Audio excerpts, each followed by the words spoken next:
நீங்கள் நிலத்தை தயார் செய்து சிறந்த விதைகளை வாங்கி விதைப்புப் பருவம் எப்போது தொடங்கும் என்று ஆவலுடன் காத்துக் கொண்டிருக்கிறீர்களா?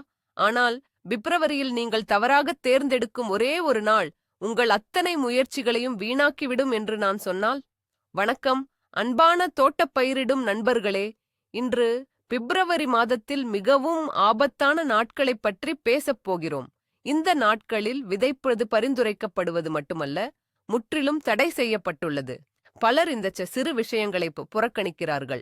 அதன் பிறகு நாற்றுகள் ஏன் பலவீனமாக இருக்கின்றன, முளைப்பு ஏன் சரியாக இல்லை, அறுவடை ஏன் மிகக் குறைவாக இருக்கிறது என்று குழப்பமடைகிறார்கள்.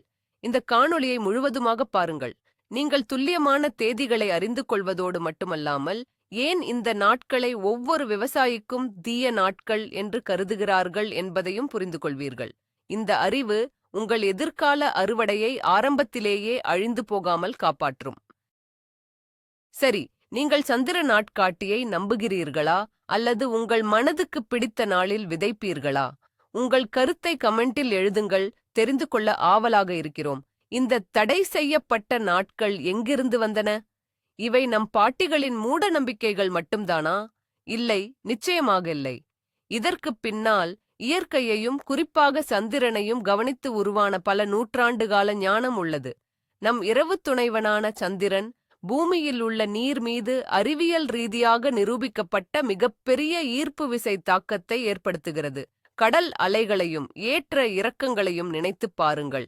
தாவரங்களோ 80 முதல் 95% நீரால் ஆனவை. எனவே ஸ்தாவரங்களில் உள்ள சாற்றின் ஓட்டம் மற்றும் அவற்றின் உயிர் சக்தி ஆகியவற்றின் மீது சந்திர சுழற்சிகள் நேரடியாக தாக்கத்தை ஏற்படுத்துவதில் ஆச்சரியமில்லை. அமாவாசை மற்றும் பௌர்ணமி நாட்கள், இது ஒரு வகையான ஆற்றல் மாற்றத்தின் காலம். அனைத்து உயிரினங்களுக்கும் இது ஒரு அழுத்தமான நிலை.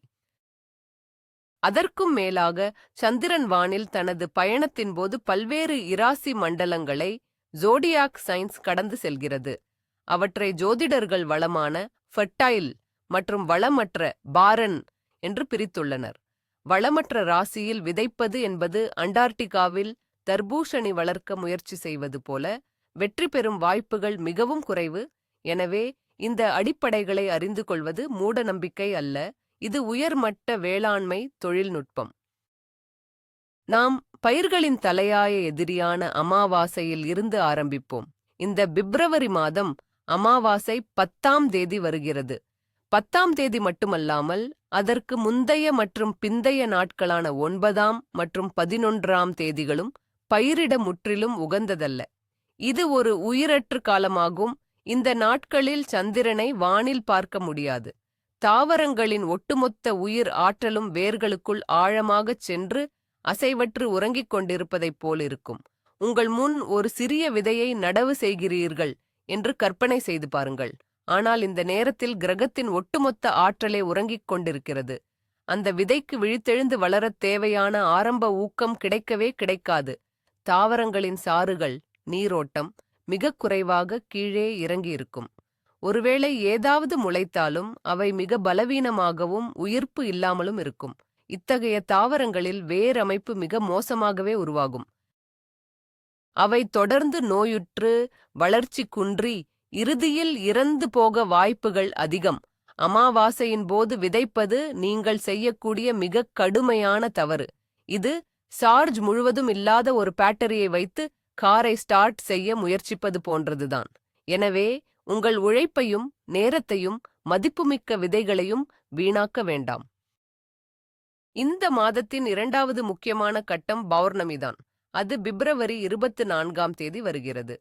பௌர்ணமி என்றாலே அது உச்சக்கட்ட சக்தி மற்றும் வலிமையின் தருணம் என்று தோன்றலாம். அது உண்மைதான். ஆனால் இந்த சக்தி விதைகளை விதைப்பதற்கு துளியும் ஏற்றதல்ல. பௌர்ணமி அன்றும் அதற்கு முந்தைய மற்றும் பிந்தைய நாட்களிலும் செடிகளின் ஒட்டுமொத்த ஜீவ சக்தியும் மேலே, அதாவது அதன் தண்டு மற்றும் இலைகளை நோக்கி மட்டுமே பாயும். சாறுகள் அனைத்தும் தாவரத்தின் மேற்பகுதியை நிறைத்துவிடும். இதற்கு என்ன அர்த்தம்? உங்கள் விதைகள் மேலே வேகமாக வளர்வதற்கு ஒரு வலுவான தூண்டுதலைப் பெறும். ஆனால் வேர்களைப் பற்றிய விஷயத்தை அது முற்றிலும் மறந்துவிடும். உங்கள் நாற்றுகள் பார்ப்பதற்கு பச்சை பசேலென்று செழிப்பாக இருக்கலாம். ஆனால் அதன் வேர் அமைப்பு மிகவும் பலவீனமாகவும் மெல்லியதாகவும் இருக்கும். இதன் விளைவாக ஒரு சிறு காலநிலை மாற்றம், நீர் பற்றாக்குறை அல்லது அதை மாற்றி நடும்போது கூட அது எளிதாக மடிந்துவிடும். பலமான வேர்கள் இல்லாத செடி நிலைக்காது. எனவேதான் பௌர்ணமி சமயத்தில் நாம் கனி அல்லது வேர்களுக்காக வளர்க்கும் பயிர்களை, அதாவது கிட்டத்தட்ட எல்லாவற்றையும், தக்காளி, மிளகாய், கத்திரிக்காய், வெள்ளரிக்காய் போன்ற எதையும் கண்டிப்பாக விதைக்கக்கூடாது. பௌர்ணமியின் சக்தி ஏமாற்றுதல் நிறைந்தது. அது உடனடியாக ஒரு வளர்ச்சியை தந்தாலும் அந்த வளர்ச்சி மிகவும் உறுதியற்றதாக இருக்கும். இப்போது ராசிகளின் தாக்கத்தை பற்றி பார்ப்போம். இது பலரும் புறக்கணிக்கத் தவறும் மிக முக்கியமான அறிவுப் பகுதியாகும். பிப்ரவரியில் சந்திரன் சில விளைச்சலற்ற ராசிகள் வழியாக பயணிக்கும். அவற்றில் மிகவும் கவனிக்க வேண்டியது கும்ப ராசி, அக்வேரியஸ். இது ஒரு காற்று ராசி.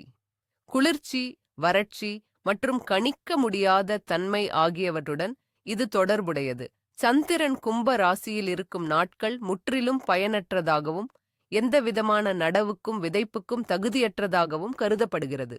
இந்த மாதத்தில் அவை பிப்ரவரி 1ஆம் தேதி, 2ஆம் தேதி மற்றும் 3ஆம் தேதி காலை நேரமாகும். இந்த ராசியின் கீழ் விதைக்கப்படும் பயிர்கள் உருக்குலைந்து, வளர்ச்சி குன்றி, அடிக்கடி திடீர் மாற்றங்களுக்கு மியூட்டேஷன் உள்ளாகி நோயால் பாதிக்கப்படுகின்றன. அவை அறுவடை காலம் வரை தாக்குப்பிடித்தாலும் கூட மிகக் குறைந்த அளவிலான விளைச்சலையே தருகின்றன. கும்பம் சோதனை முயற்சிகளுக்கு ஆதரவளிக்கலாம், ஆனால் தோட்டக்கலையில் நமக்கு தேவை நிலையான வளர்ச்சியே. கும்ப ராசியின் கீழ் விதைப்பது என்பது ஒரு லாட்டரி போன்றது. இதில் நீங்கள் கிட்டத்தட்ட எப்போதும் தோல்வியையே சந்திப்பீர்கள். நீங்கள் மிகச் சிறந்த விதைகளையும் வளமான மண்ணையும் பயன்படுத்தினாலும் கூட இந்த ராசியின் ஆற்றல் உங்கள் அனைத்து முயற்சிகளையும் வீணடித்துவிடும். இதை மனதில் வைத்துக் கொள்ளுங்கள். கும்பராசி தோட்டக்காரனுக்கு ஆகாத எதிரி. நம்முடைய பட்டியலில் அடுத்து வரும் சவாலான ராசி சிம்மம். இது ஒரு நெருப்பு ராசி, பிரகாசமானது, ஆனால் மிகவும் வறண்டது, மகசூல் கொடுக்காத தன்மை கொண்டது. பிப்ரவரியில் 20 மற்றும் 21 தேதிகளில் சந்திரன் சிம்ம ராசியில் சஞ்சரிப்பார். இது ஏன் அவ்வளவு மோசமானது? சிம்மம் ஒரு சக்தி வாய்ந்த ஆனால் மிகவும் குறுகிய கால வறட்சியை உருவாக்கும் உந்துதலை தருகிறது. இந்த நாட்களில் விதைக்கப்படும் விதைகள் மிக வேகமாக முளைக்கும். இது அனுபவமில்லாத விவசாயியை முதலில் சந்தோஷப்படுத்தலாம், ஆனால் அவசரப்பட்டு மகிழ்ச்சியடைய வேண்டாம். முளைகள் மெலிந்தும் நீண்டு போயும் கருகியது போலவும் இருக்கும். இந்த ஆரம்ப வளர்ச்சிக்கு அவை தங்கள் முழு சக்தியையும் செலவழித்து விடுகின்றன. இதனால் ஆரோக்கியமான வேர் அமைப்பு மற்றும் உறுதியான தண்டை உருவாக்க அவற்றுக்கு ஆற்றல் முற்றிலும் இல்லாமல் போகிறது. இத்தகைய செடிகள் வறட்சி மற்றும் வெப்பத்தை தாங்க முடியாமல் நல்ல மகசூல் கொடுக்க தவறிவிடுகின்றன. சிம்ம ராசி உயரமாக கிளை பரப்பி வளரக்கூடிய அலங்கார புதர்கள் அல்லது மரங்களை நடுவதற்கு மிகவும் பொருத்தமானது. ஆனால் காய்கறி பயிர்களுக்கு இது துளியும் உதவாது. எனவே பிப்ரவரி 20 மற்றும் 21 தேதிகளை நம்முடைய விதைப்பு காலண்டரில் இருந்து தைரியமாக நீக்கிவிடலாம். பிப்ரவரியில் பலன் கொடுக்காத ராசிகளின் வரிசையில் நாம் கவனிக்க வேண்டிய 3வது ராசி கன்னி, விர்கோ. ஆமாம், அதன் பெயருக்கு ஏற்றவாறு அல்லாமல் இந்த நில ராசியானது அதிக மகசூலுக்கு ஏற்றதில்லை என்றுதான் சொல்லப்படுகிறது. பிப்ரவரி 25 மற்றும் 26 ஆகிய தேதிகளில் சந்திரன் கன்னியில் சஞ்சாரம் செய்வார். இதில் என்ன சூட்சமம்? கன்னி ராசி என்பது மிக நுணுக்கமான ராசி. அறுவடையை விட அழகுக்காகவே இது முக்கியத்துவம் கொடுக்கிறது என்று சொல்லலாம். இந்த நாட்களில் அலங்காரச் செடிகள், பூக்கள் மற்றும் பூந்தொட்டிகளை பிரித்து நடுதல், நாற்று நடும் பணிகளைச் செய்வது மிகவும் நல்லது. அவை மிகவும் அழகாகவும் செழிப்பாகவும் பூத்துக் குலுங்கும். ஆனால் கன்னி ராசியின் நாட்களில் விதைக்கப்பட்ட தக்காளி, வெள்ளரி அல்லது மிளகாய் போன்ற காய்கறிகளில் அதிக மகசூலை நீங்கள் எதிர்பார்த்தால் ஏமாற்றமடைவது உறுதி. காய்கள் சிறியதாகவும் எண்ணிக்கையில் குறைவாகவும் சுவை குறைவாகவும் இருக்கும். இந்த செடிகளில் வேர் அமைப்பு நன்றாகவே வளரும். ஆனால் முழு பலமும் கணிக்குச் செல்லாமல் செடியின் வடிவத்தை பராமரிப்பதிலேயே செலவிடப்படும். எனவே உங்களின் நோக்கம் வெறும் பூந்தோட்டம் அல்லாமல் ஒரு முழுமையான காய்கறி தோட்டத்தை அமைப்பது என்றால் பிப்ரவரி 25 மற்றும் 26 ஆகிய தேதிகளில் காய்கறி விதைகளை விதைப்பதை தவிர்ப்பது நல்லது. இப்போது எல்லாவற்றையும் ஒன்றாக தொகுத்து பிப்ரவரி மாதத்தில் மிகவும் அசுபமான நாட்களின் பட்டியலை தயார் செய்வோம். அதனால் குறித்துக் கொள்ளுங்கள் அல்லது மனப்பாடம் செய்து கொள்ளுங்கள். பிப்ரவரி 1 மற்றும் 2ஆம் தேதி சந்திரன் வீரியமற்ற கும்ப ராசியில் சஞ்சரிக்கும் நாட்கள். பிப்ரவரி 9, 10 மற்றும் 11ஆம் தேதி இது அமாவாசை காலம். மாதத்தின் மிகவும் செயலற்ற செத்த நேரம் இது. பிப்ரவரி 20 மற்றும் 21ஆம் தேதி சந்திரன் வறண்ட மற்றும் அக்னி ராசியான சிம்மத்தில் இருக்கும் நாட்கள். பிப்ரவரி 23, 24 மற்றும் 25ஆம் தேதி இது பௌர்ணமி காலம். வேர்களின் பலம் குறையும் நேரம் இது. இந்த பட்டியலில் நிறைவாக பிப்ரவரி 25 மற்றும் 26ஆம் தேதிகளும் உள்ளன. அப்போது சந்திரன் மீண்டும் குறைவான உற்பத்தி திறன் கொண்ட கன்னி ராசிக்குள் நுழைகிறார். நீங்கள் பார்ப்பது போல ஆபத்தான நாட்கள் நிறைய உள்ளன. இவற்றை புறக்கணித்தால் உங்கள் நாற்றுகளில் பாதிக்கும் மேலாக தொடக்கத்திலேயே இழக்கும் அபாயம் உள்ளது. இந்த தேதிகள் கற்பனையல்ல. இவை இயற்கையை பல நூற்றாண்டுகளாக உற்று நோக்கியதன் விளைவாகும். சிறிது பொறுமையுடன் சரியான நாளை தேர்ந்தெடுப்பதன் மூலம் எதிர்காலத்தில் ஒரு செழிப்பான அறுவடைக்கு வலுவான அடித்தளத்தை நீங்கள் அமைப்பீர்கள். என்னிடம் நல்ல மண் இருக்கு, குரோலைட்ஸ் இருக்கு, சிறந்த உரங்கள் இருக்கு, அப்புறம் எப்போ விதைக்கிறோம்னு இருக்கு, நவீன தொழில்நுட்பங்கள் எல்லாத்தையும் சரி செஞ்சிடும். இப்படி ஒரு வாதத்தை நாம் அடிக்கடி கேட்கிறோம். இது மிகவும் ஆபத்தான தவறான நம்பிக்கை. உலகிலேயே சிறந்த விளையாட்டு வீரருக்கு அவர் கடுமையான காய்ச்சலால் பாதிக்கப்பட்டு இருக்கும்போது நீங்கள் அதிநவீன மருந்துகளையோ சத்துணவுகளையோ கொடுத்தால் அதனால் அவர் உலக சாதனை படைக்க முடியுமா? பதில் அப்பட்டமாகத் தெரியும். தாவரங்களுக்கும் இதுதான் நிலைமை. சக்தி குறைந்த பலவீனமான் ஒரு நாளில் நடவு செய்தால் எவ்வளவு சிறந்த விவசாய உத்திகளைக் கொண்டு வந்தாலும் ஈடு செய்ய முடியாது. க்ரோ லைட்ஸால் தாவரத்தின் உள்ளார்ந்த வளர்ச்சி வேகத்தை மாற்ற முடியாது. செயலற்ற நிலையில் இருக்கும் ஒரு விதைக்கு எவ்வளவு வளமான மண்ணும் ஊட்டமளிக்க முடியாது. நீங்கள் வெறுமனே பலவீனமான ஒரு தாவரத்திற்கு மன அழுத்தத்தை கொடுக்கும் பசுமை குடில் சூழலை கிரீன் ஹவுஸ் கண்டிஷன்ஸ் உருவாக்குகிறீர்கள்.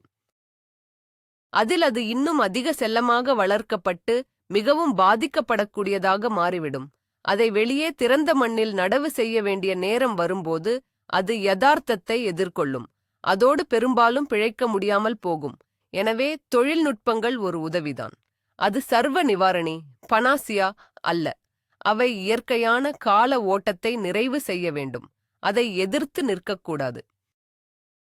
தோட்டக்கலையில் பெரும்பாலான தோட்டப்பிரியர்களுக்கு தெரியாத மற்றுமொரு விஷயம் உள்ளது. அதுதான் சாத்தானின் சந்திர தினங்கள் அல்லது ஹெக்கேட்டின் நாட்கள் என்று சொல்லப்படுபவை. கேட்பதற்கு கொஞ்சம் பயங்கரமாயிருக்கும். ஆனால் உண்மையில் இவை சந்திர கட்டங்கள் மாறும் தினங்கள். அதாவது மிக இருண்ட சக்தியின்மையால் தடுமாறும் காலம். பொதுவாக 29வது அத்துடன் முதல் மற்றும் 2ஆம் சந்திர நாட்களைத்தான் இந்த தினங்களாக குறிப்பிடுகிறார்கள். இக்காலகட்டத்தில் இடத்தின் ஆற்றல் குழப்பமாகவும் பாரமாகவும் எதிர்மறையாகவும் இருப்பதாக நம்பப்படுகிறது. இங்கு விதைக்கப்படுவது அனைத்தும் சரியாக வளராது, நோய்வாய்ப்படும், பூச்சிகள் வந்து சேரும், நல்ல விளைச்சலை தராது. இது சுத்தம் செய்வதற்கும் ஓய்வு எடுப்பதற்கும் உரிய காலமே தவிர புதுப்பித்தலுக்கான நேரம் அல்ல. பிப்ரவரியில் இந்த நாட்கள் அமாவாசை காலத்துடன் ஒருங்கி வருகின்றன. இது இதன் எதிர்மறை தாக்கத்தை மேலும் அதிகப்படுத்துகிறது. நிச்சயமாக இதை மூடநம்பிக்கை என்று ஒதுக்கித் தள்ளிவிடலாம். ஆனால் முழுக்க முழுக்க நடைமுறை ரீதியாக பார்த்தாலும் இயற்கையில் சக்தி மிகுந்த மாற்றங்கள் ஏற்படும் இந்த நாட்களில் எல்லா உயிரினங்களும் அழுத்தத்தை உணரும். விதைகள் போன்ற உயிருள்ள பொருள்கள் இதுபோன்ற ஏற்ற இறக்கங்களுக்கு மிகவும் உணர்ச்சிவசப்படக்கூடியவை. அவற்றின் வாழ்க்கையின் தொடக்கத்திலேயே ஏன் இப்படிப்பட்ட அபாயத்திற்கு ஆளாக்க வேண்டும்? சிந்தித்துப் பாருங்கள். அப்படியென்றால் இந்த சாதகமற்ற நாட்களில் நாம் என்னதான் செய்ய வேண்டும்? சும்மா கைகளை கட்டிக்கொண்டு உட்கார்ந்திருக்க வேண்டுமா? நிச்சயமாக இல்லை. ஒரு தோட்டக்கலை ஆர்வலருக்கு எப்போதும் வேலை இருக்கும். இந்த வெற்று நாட்கள் செடிகளுடன் நேரடி தொடர்பில்லாத ஆயத்த வேலைகளுக்கு மிகச் சிறந்தவை. உதாரணமாக மண் கலவையை தயார் செய்யலாம். அதை நன்றாக சலித்து கிருமி நீக்கம் செய்ய அடுப்பில் லேசாக சூடாக்கி தேவையான அனைத்து பொருட்களையும் கலந்து வைக்கலாம். நம்முடைய விதை இருப்புகளை பிரித்து அவற்றின் முளைப்புத் திறனை சோதித்து இந்த சீசனுக்கான விரிவான நடவு திட்டத்தை வகுக்கலாம். நாற்றுப் பானைகள் மற்றும் ட்ரேக்களை கழுவி கிருமி நீக்கம் செய்வதற்கு இதுவே சரியான நேரம். மேலும் உரங்கள், பூச்சி கட்டுப்பாட்டு மருந்துகள் மற்றும் கருவிகள் போன்ற தேவையான அனைத்து பொருட்களையும் வாங்க தோட்ட மையத்திற்கு சென்று வரலாம். செடி வெட்டும் கத்தரிப்பான்கள், செக்கேட்டர்கள் மற்றும் கத்திகளை கூர்மையாக்கும் வேலையில் ஈடுபடலாம். இவ்வாறு செய்வதன் மூலம் நீங்கள் இயற்கையின் சுழற்சியை மீறாமல் இருப்பதுடன் நேரத்தை உபயோகமாக கழிக்கிறீர்கள். மேலும் விதைப்புக்குச் சாதகமான நாட்களில் உங்களுடைய வேலைப்பளுவை குறைத்துக் கொள்கிறீர்கள். சரியான திட்டமிடலே வெற்றிக்கு அடிப்படை. அநேக தோட்டப் பிரியர்கள், அதிலும் குறிப்பாக புதியதாக தோட்டம் போட ஆரம்பிக்கும் பலர் செய்யும் ஒரு பொதுவான தவறு என்னவென்றால் அவர்கள் அதிக அவசரம் கொள்கிறார்கள். பிப்ரவரி மாதம் இப்பதான் ஆரம்பிக்குது, ஆனால் அதற்குள்ளேயே கைகள் பரபரவென எதையாவது விதைக்கத் துடிக்கிறது. சீக்கிரம் விதைத்தால் சீக்கிரம் அறுவடை கிடைக்கும் என்று நினைக்கிறார்கள். ஆனால் இது எல்லா நேரங்களிலும் உண்மையில்லை. முக்கியமாக தக்காளி மற்றும் வெள்ளரி போன்ற பயிர்களுக்கு இது பொருந்தாது. அவற்றை மிகவும் முன்கூட்டியே, அதாவது பிப்ரவரியின் ஆரம்பத்திலோ அல்லது நடுப்பகுதியிலோ விதைக்கும்போது மண்ணில் மாற்றி நடும்போது உங்கள் நாற்றுகள் நீளமாக, மெலிந்து பலவீனமாக இருக்க அதிக வாய்ப்பு உண்டு. பகல் நேரம் இன்னும் ரொம்ப குறைவாத்தான் இருக்குது. அதனால் நீங்கள் எவ்வளவுதான் நல்ல தரமான செயற்கை விளக்குகளை, க்ரோவ் லைட்ஸ் பயன்படுத்தினாலும் இயற்கையான சூரிய ஒளியின் குறைபாட்டை முழுமையாக ஈடு செய்ய முடியாது. செடிகள் வெளிச்சத்தை நோக்கி இழுபட்டு நீண்டு வளரும். அவற்றின் கணுக்களுக்கு இடையேயான தூரம் அதிகமாகி தண்டுகள் மிகவும் மெலிந்து போகும். இப்படிப்பட்ட பலவீனமான நாற்றுகள் மாற்றி நட்ட பிறகு நீண்ட நாட்களுக்கு சிரமப்படும். இறுதியில் சரியான நேரத்தில் விதைக்கப்பட்ட நாற்றுகளை விட இவை வளர்ச்சியில் பின்தங்கிவிடும். அதனால் அவசரப்பட வேண்டாம். பெரும்பாலான பகுதிகளுக்கு தக்காளி நாற்றுக்களை விதைப்பதற்கு சரியான காலம் என்பது பிப்ரவரி மாதத்தின் இறுதி அல்லது மார்ச் மாதத்தின் ஆரம்பம்தான். அதுவரை பொறுத்திருங்கள். விதிவிலக்குகளைப் பற்றி பேசலாம். சாதகமில்லாத நாட்களில் தாவரங்களிடம் நாம் உண்மையிலேயே எதையும் செய்யக்கூடாதா? சில நுணுக்கங்கள் இருக்கின்றன. உதாரணமாக, பௌர்ணமி முழு நிலவு சமயத்தில் அனைத்து ஆற்றலும் மேலே தரைக்கு மேல் உள்ள பகுதிக்குச் செலுத்தப்படும்போது இலை காய்கறிகளை, கீரை வகைகளை வெற்றிகரமாக விதைக்கலாம். சாலட் கீரை, பசலைக்கீரை, சோம்பு, அரகூலா போன்றவற்றை விதைக்கலாம். நமக்கு அவற்றிலிருந்து பழங்களோ அல்லது வேர்களோ அல்ல, இலை பகுதியே தேவைப்படுவதால் இலைகளின் வேகமான வளர்ச்சி நமக்கு மிகவும் சாதகமாக அமையும். ஆனாலும் அவற்றின் வேர் அமைப்பு சற்று பலவீனமாகவே இருக்கும் என்பதையும் நினைவில் கொள்ள வேண்டும். மேலும் கன்னிராசி, விர்கோ போன்ற பயனற்ற ஆனால் தீவிரமற்ற நாட்களில் களைகளை பிடுங்கலாம். அந்த நேரத்தில் அகற்றப்படும் களைகள் மீண்டும் வளர அதிக காலம் எடுக்கும் என்று நம்பப்படுகிறது. ஆனால் கும்ப ராசியின் நாட்களில் அக்வாரியஸ், தோட்டப்பக்கம் போகாமல் இருப்பது நல்லது. களை பிடுங்குவது கூட எந்த பலனையும் அளிக்காது. அமாவாசையை, புதிய நிலவு பொறுத்தவரை இங்கு எந்த விதிவிலக்கும் இல்லை. இது எந்தவித விதிவிலக்குமின்றி அனைத்து தாவரங்களுக்கும் முழு ஓய்வுக்கான காலமாகும். கிழமைகளுடன் தொடர்புடைய மற்றொரு சுவாரஸ்யமான கோட்பாடு உள்ளது. நம் முன்னோர்கள் நாட்களை ஆண் தன்மை கொண்டவை மற்றும் பெண் தன்மை கொண்டவை என பிரித்தனர். திங்கள், செவ்வாய் மற்றும் வியாழன் ஆகியவை ஆண் நாட்களாக கருதப்பட்டன. இந்த நாட்களில் கடினமான வேலைகள், கட்டுமானப் பணிகள் ஆகியவற்றில் ஈடுபடலாம். ஆனால் விதைப்பு அல்லது நடவு செய்வது தவிர்க்கப்பட வேண்டும் என்று நம்பப்பட்டது. ஆனால் பெண் நாட்கள் என்று கருதப்பட்ட புதன், வெள்ளி மற்றும் சனி ஆகியவை மண் மற்றும் தாவரங்களுடன் வேலை செய்ய மிகவும் உகந்த நாட்களாக இருந்தன. ஞாயிற்றுக்கிழமை எப்போதும் ஓய்வு நாளாக இருந்தது. நிச்சயமாக இந்த காலத்தில் இத்தகைய விதிகளை பின்பற்றுவது கடினம்தான். ஆனால் இதற்கு பின்னால் ஒரு நியாயம் இருக்கிறது. மண்ணுடன் வேலை செய்யும்போது அமைதி, நிதானம் மற்றும் படைப்பாற்றல் ஆற்றல் தேவைப்படுகிறது. இந்த ஆற்றல் பெரும்பாலும் பெண் தன்மையுடன் தொடர்புடையது. இது விஞ்ஞானபூர்வமான உண்மை என்பதை விட ஒரு நாட்டுப்புற நம்பிக்கையே. எனினும் உங்களுக்கு வாய்ப்பு கிடைத்தால் வெள்ளிக்கிழமை அல்லது சனிக்கிழமை அன்று எதையாவது விதைத்துப் பாருங்கள்.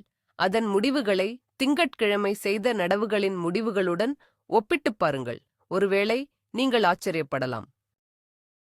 விதைப்பதற்கு முன் விதைகளைத் தயார் செய்வது பற்றி இருக்கும் ஒரு பொதுவான நம்பிக்கையை உடைப்போம். பல தோட்டக்காரர்கள் விதைகளை வளர்ச்சி ஊக்கிகளில் growth stimulants ஊற வைத்துவிட்டு நாட்காட்டியை பார்க்காமலேயே விதைக்கிறார்கள்.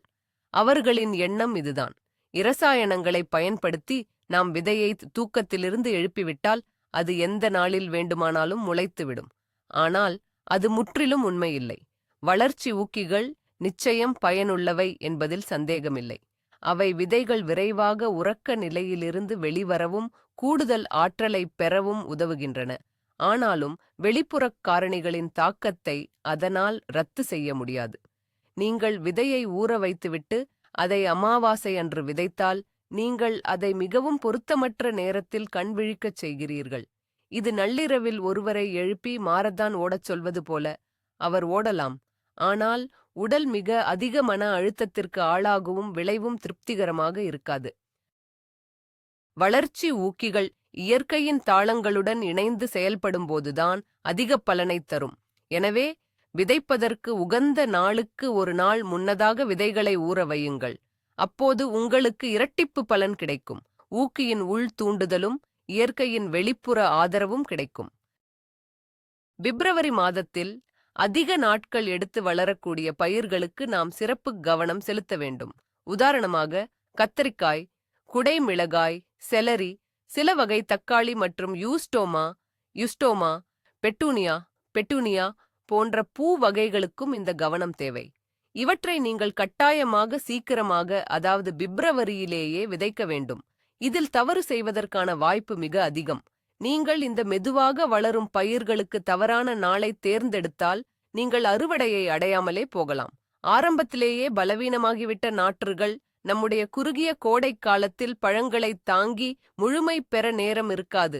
எனவே இதுபோன்ற பயிர்களுக்கு சந்திர நாட்காட்டியில் லூனார் கலண்டர் சாதகமான நாளை தேர்ந்தெடுப்பது வெறும் பரிந்துரை அல்ல, அது வெற்றிக்கு மிக முக்கியமான நிபந்தனையாகும். அவசரப்பட்டு கும்ப ராசி நாளில் அக்வேரியஸ் டே அல்லது அமாவாசை என்று விதைப்பதை விட ஒரு வாரம் காத்திருந்து வளர்பிறை காலத்தில் செழிப்பான நாளில் விதைப்பது மிகவும் நல்லது. இந்த விஷயத்தில் அவசரம் ஆபத்து என்ற பழமொழி 100% சரியாக பொருந்துகிறது. நாற்றுக்களை பிரித்து நடுவது, மாற்றி நடுவது ஆகியவற்றை பற்றி என்ன? அதற்கும் அதே விதிகள் பொருந்துமா? பொதுவாக ஆம். எந்த ஒரு மாற்று நடவும் தாவரத்திற்கு மன அழுத்தத்தை அளிக்கிறது, ஏனெனில் அதன் வேர் மண்டலம் சேதமடைகிறது.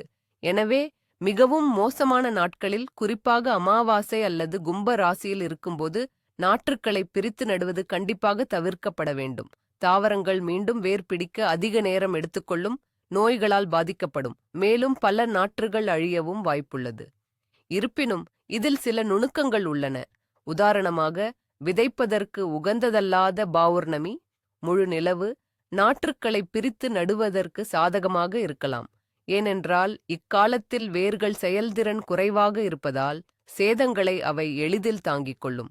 அதே சமயம் விதைப்பதற்கு ஏற்ற வளர்பிறையும் வளமான ராசியில் இருக்கும்போது மாற்றி நடுவதற்கு எப்போதும் நல்லதல்ல. வேர்கள் தீவிரமாக வளர்வதால் அவை சேதமடையும் போது அதிக மன அழுத்தம் ஏற்படும். பிரித்து நடுவதற்கு சிறந்த நேரம் எதுவென்றால், தேய்பிறையின் போது கடகம் அல்லது விருச்சிகம் போன்ற வளமான ராசியில் செய்வதுதான்.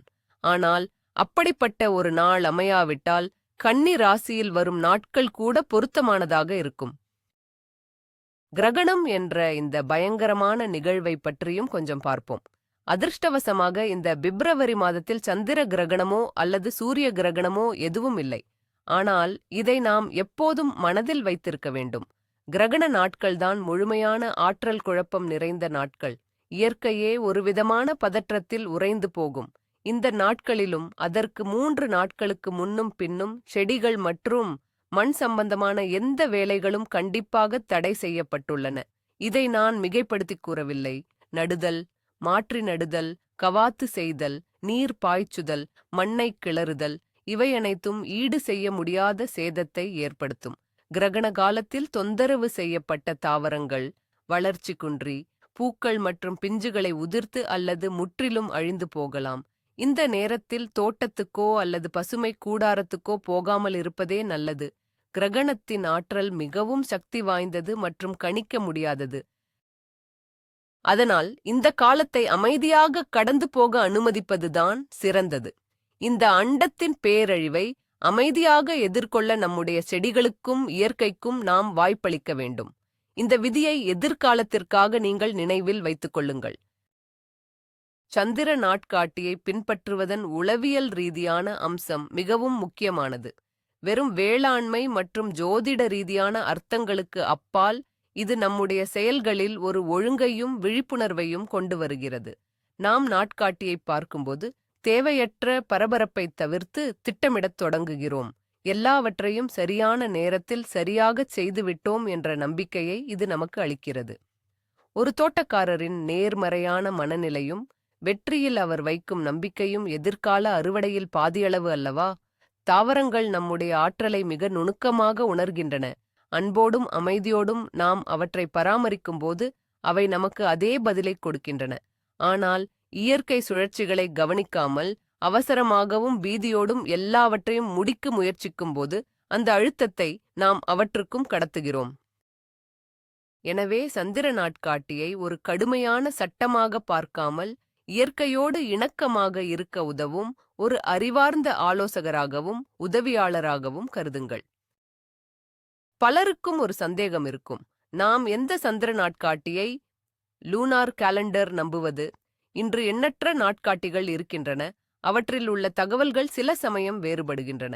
நாம் கவனிக்க வேண்டிய மிக முக்கியமான 3 அடிப்படை காரணிகள் இவைதான். சந்திரனின் கலை, ஃபேஸ், அது எந்த ராசியில் அமர்ந்திருக்கிறது மற்றும் திதி, ராசி மாறுவதற்கான சரியான நேரம். மிகவும் நம்பகமான நாட்காட்டிகள் இந்த நிகழ்வுகளின் துல்லியமான நேரத்தை குறிப்பிடும். பிப்ரவரி 5ஆம் தேதி நல்ல நாள் என்று மட்டும் குறிப்பிடப்பட்டிருக்கும் நாட்காட்டிகளை நம்புவதை தவிர்க்கலாம். நீங்கள் எப்போது விதைக்க அல்லது நடவு செய்ய நினைக்கிறீர்களோ அந்த நேரத்தில் சந்திரன் எந்த ராசியில் இருக்கிறது என்பதை தெரிந்து கொள்வது மிகவும் அவசியம். சில சமயம் சந்திரன் பகலின் நடுவிலேயே ராசியை மாற்றிவிடும். எனவே மிகச்சிறந்த அணுகுமுறை என்னவென்றால், அடிப்படைகளை நீங்களே கற்றறிந்து எந்தவொரு ஆன்லைன் ஜோதிட சேவையையும் பயன்படுத்தி உங்களுக்கு சாதகமான மற்றும் பாதகமான காலகட்டங்களை நீங்களே தீர்மானிக்க பழகுவதுதான். இது தோன்றுவது போல அவ்வளவு கடினமானது அல்ல. இது உங்களுக்கு முழுமையான சுதந்திரத்தையும் அனைத்து செயல்முறைகளை பற்றிய தெளிவான புரிதலையும் அளிக்கும். ஒருவேளை நீங்கள் தவறுதலாக நல்ல முகூர்த்தம் இல்லாத நாளில் விதைத்து விட்டீர்கள் என்றால் அதற்காக இவ்வளவு கவலைப்பட வேண்டுமா? நிச்சயம் பதற்றமடைய வேண்டியதில்லை. இதன் பொருள் உங்கள் நாற்றுகள் 100க்கு 100 அழிந்துவிடும் என்பதல்ல. மாறாக அவை சற்று பலவீனமாக இருக்கும். மேலும் உங்களின் அதிக கவனிப்பையும் பராமரிப்பையும் நாடும். நீங்கள் நீர்ப்பாசனத்திலும் உரமிடுவதிலும் நோய்கள் மற்றும் பூச்சிகளிடமிருந்து அதை பாதுகாப்பதிலும் மிகுந்த கவனம் செலுத்த வேண்டியிருக்கும். அதாவது தொடக்கத்திலேயே நீங்கள் உங்களை சாதகமற்ற சூழ்நிலைக்கு தள்ளிக் கொள்கிறீர்கள். மேலும் உங்கள் வேலையை நீங்களே கடினமாக்கிக் கொள்கிறீர்கள். வெற்றி பெறுவதற்கான வாய்ப்புகள் குறைகின்றன, ஆனால் அவை பூஜ்யமாகிவிடவில்லை. நீங்கள் இந்த தவறை ஏற்கனவே செய்துவிட்டீர்கள் என்றால் உங்கள் நாற்றுகளை இரட்டை பாசத்துடன் கவனித்துக் கொள்ளுங்கள். அமினோ அமிலங்களை அடிப்படையாகக் கொண்ட மன அழுத்தத்தை குறைக்கும் மருந்துகளை பயன்படுத்துங்கள். அவற்றுக்கு சரியான ஒளி மற்றும் வெப்பநிலை அமைப்பை உறுதி செய்யுங்கள். தவறான விதைப்பு நாளின் எதிர்மறை விளைவுகளை உங்கள் அன்பும் கவனிப்பும் ஓரளவு ஈடு செய்யும். ஆனால் எதிர்காலத்தில் நிச்சயமாக இது போன்ற சூழ்நிலைகளை தவிர்ப்பது நல்லது. ஆகையால் இந்த முக்கியமான சாராம்சத்தை சுருக்கமாக பார்த்து நமது பிப்ரவரி மாத நாற்று நடும் அட்டவணையில் உள்ள கவனிக்க வேண்டிய நாட்களை ரெட் ஜோன்ஸ் மீண்டும் தெளிவாக குறித்துக் கொள்வோம். தோட்டக்காரர்களின் முக்கிய எதிரிகள் அமாவாசை நாட்கள், அதாவது பிப்ரவரி 9, 10, 11 மற்றும் பௌர்ணமி நாட்கள், அதாவது 23, 24, 25 ஆகும். இந்த காலகட்டங்களில் தாவரங்களின் உயிர் சக்தி ஒன்று ஸ்தம்பித்து நிற்கும் அல்லது சமநிலையற்று இருக்கும். இரண்டாவது முக்கிய காரணி என்னவென்றால் சந்திரன் விளைவற்ற இராசிகளை கடந்து செல்லும் நேரங்கள்தான். பிப்ரவரியில் அவை கும்பம் 1, 2, சிம்மம் 20, 21 மற்றும் கன்னி 25, 26 ஆகும். இந்த நாட்களில் விதைத்தால் பலவீனமான, நோயுற்ற அல்லது குறைவான விளைச்சலை தரும் நாற்றுகள்தான் கிடைக்கும். இந்த எளிய விதிகளை நீங்கள் நினைவில் வைத்து குறிப்பிட்ட தேதிகளை தவிர்த்தால் பயிர் வளர்ப்பின் மிக முக்கியமான ஆரம்ப நிலையில் ஏற்படும் 90% தோல்விகளிலிருந்து உங்களை பாதுகாத்துக் கொள்ளலாம். இது எளிமையானது, தர்க்க ரீதியானது மற்றும் மிகவும் பலனளிக்கக் கூடியது. அப்படியானால் இந்த பிப்ரவரி மாதத்திற்கான மிக முக்கியமான அறிவுடன் நீங்கள் இப்போது தயாராகிவிட்டீர்கள். குறிப்பிட்ட ஆபத்தான நாட்களை மட்டுமல்ல, அவற்றின் தாக்கத்தின் அடிப்படை இயக்கவியலையும் நீங்கள் புரிந்து கொண்டுள்ளீர்கள். அமாவாசை, பௌர்ணமி மற்றும் பலன் தராத ராசிகள் இவைதான் உங்களுக்கு முக்கிய வழிகாட்டிகள். இந்த வழிகாட்டிகள் மூலம் பெரிய தவறுகளை தவிர்த்து உங்கள் விலைமதிப்பற்ற விதைகளையும் நேரத்தையும் உழைப்பையும் வீணாக்காமல் பாதுகாக்கலாம். வெற்றிகரமான அறுவடை என்பது மே மாதத்தில் நாற்றுகளை மண்ணில் நடும்போது அல்ல, இப்போதே பிப்ரவரியிலேயே நீங்கள் விதைக்கும் முதல் விதையிலேயேதான் தொடங்குகிறது என்பதை மறக்காதீர்கள். இந்த காணொளியை இறுதிவரை பார்த்ததற்கு நன்றி. இது உங்களுக்கு பயனுள்ளதாகவும் சுவாரஸ்யமாகவும் இருந்திருந்தால் மறக்காமல் ஒரு லைக் போடுங்கள். இதுவே எங்களுக்கு கிடைக்கும் சிறந்த நன்றி. மேலும் உங்கள் தோட்டம் மற்றும் வீட்டுத் தோட்டத்திற்கான புதிய பயனுள்ள ஆலோசனைகளை தவறவிடாமல் இருக்க சேனலை சப்ஸ்கிரைப் செய்யுங்கள். ஏனெனில் இன்னும் நிறைய சுவாரஸ்யமான விஷயங்கள் காத்திருக்கின்றன. இப்போது ஒரு முக்கியமான கேள்வி. பிப்ரவரியில் நீங்கள் முதலில் விதைக்க திட்டமிட்டுள்ள பயிர்கள் என்ன? உங்கள் திட்டங்களை கமெண்ட்ஸில் எங்களுடன் பகிர்ந்து கொள்ளுங்கள். நாம் விவாதித்து ஒருவருக்கொருவர் ஆலோசனைகள் மூலம் உதவலாம்.